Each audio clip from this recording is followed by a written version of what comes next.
xibaar yu wér te wóor ca tàng ba abonnez-vous pour ngeen di mën di jot suñuy vidéo.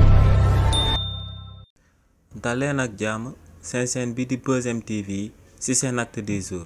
kii di Maître El Hadji Diouf di ko personnalité politique bu kenn dootu présenté ci réew mi di Sénégal waaye tamit daal di nekk avocat wu Abdoul Nguer yëkkati na ay kàddu daal di koy jëmale ci injustice bi nga xam ne moom la client bii di Abdoul Nguer nekk di subir actuellement ci réewu Sénégal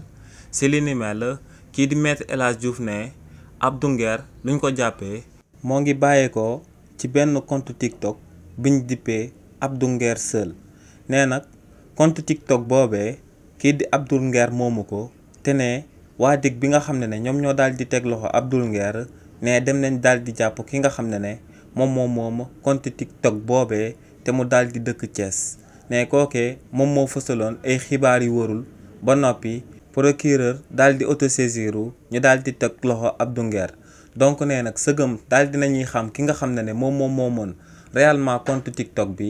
ne kon yoonu réewu Sénégal wala tuutatee kookee di Abdoul Nguer daal di koy bàyyi ci kaso bi nee nag lu ñuy amal ci jëmm client boobee di Abdoul Nguer du lenn lu dul injustice ndax ne luñ ko doon toppee ki ko doon amal police daal dina koy jàpp te nekkoon ci saa si lañ waroon a bàyyi client bii di Abdoul Nguer mu dem ñibbi.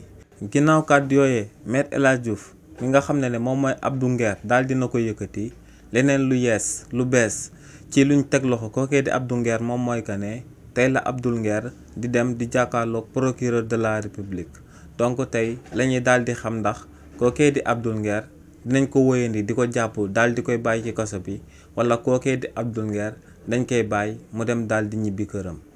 xibaar yu wér te wóor ca tàng ba abonnez-vous pour ngeen di mën di jot suñuy vidéo.